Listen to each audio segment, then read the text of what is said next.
হালি পেঁয়াজ রোপণে ব্যস্ত ফরিদপুরের কৃষক। গেল বছর ভালো দাম পাওয়ায় লক্ষ্যমাত্রার চেয়ে বেশি জমিতে পেঁয়াজ আবাদ করছেন তারা। যদিও সার ও কীটনাশকের দাম বৃদ্ধি পাওয়ায় এবছর উৎপাদন খরচ বেড়েছে অনেক। আর উচ্চ ফলনশীল উন্নত জাতের পেঁয়াজ আবাদ এবং পেঁয়াজ সংরক্ষণের মাধ্যমে উৎপাদন খরচ কমিয়ে আনা সহ বিভিন্ন পরামর্শ দিচ্ছে স্থানীয় কৃষি বিভাগ। খায়রুজ্জামান সোহাগের তথ্য ছবিতে ডেস্ক রিপোর্ট। পেঁয়াজের চারা রোপণ করছেন কৃষক। ভোর থেকে সন্ধ্যা পর্যন্ত চলে এই বপন কাজ।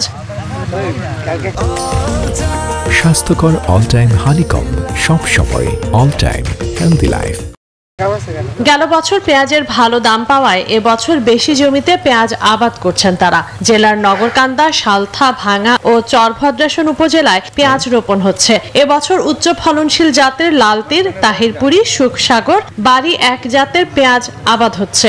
আমি গত বছর 1 বিঘে জমি করছি, আবার খরচ হয়েছে 1 লাখ টাকা। পেঁয়াজ হয়েছে 100 মন, তাতে বিক্রি করছি 2,20,000 টাকা। এবার যে দামটা পাইছি তাতে ধরেন যে আমরা যেখানে যে 1 পাহি লাগাইতো সে 5 পাহি লাগাইতেছে। পেঁয়াজ রোপণ মৌসুমে শ্রমিকের দাম বেশি থাকায় অনেকেই অন্যের জমিতে কাজ করছেন। আমরা 4 থেকে 500 টাকা প্রতিদিন রোজ পাচ্ছি। আমার বাজারে হোটেল আছে, আমি সকালবেলা কিছু সময় হোটেলের নাস্তা বিক্রি করেও এই যে পেঁয়াজ লাগাতে চলে আসছে। তবে রোপণ মৌসুমের শুরুতেই সার, কীটনাশক ও শ্রমিকের দাম ভালো পাওয়ায় উৎপাদন খরচও বাড়ছে দ্বিগুণ। আর তাই বিদেশ থেকে পেঁয়াজ আমদানি বন্ধ সহ ন্যায্য দাম নির্ধারণের দাবি তাদের।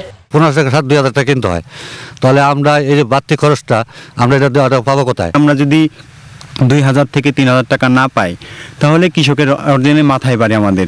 উচ্চ ফলনশীল উন্নত জাতের পেঁয়াজ আবাদ এবং সংরক্ষণের মাধ্যমে উৎপাদন খরচ কমিয়ে আনা সহ নানা পরামর্শ দিচ্ছে স্থানীয় কৃষি বিভাগ। বেশ কিছু নতুন নতুন ইনোভেশন আছে, যেমন ব্লোয়ারের মাধ্যমে পেঁয়াজ সংরক্ষণ। এটা যদি সংরক্ষণ করা যায় তাহলে 4 থেকে 5% আমরা লস এর মধ্যে হয়ে যায় এবং বিশাল পরিমাণ যে লস এটাকে সাশ্রয় করা সম্ভব।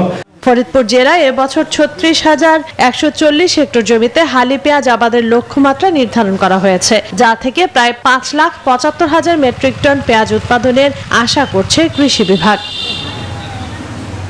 Desk report, news 24।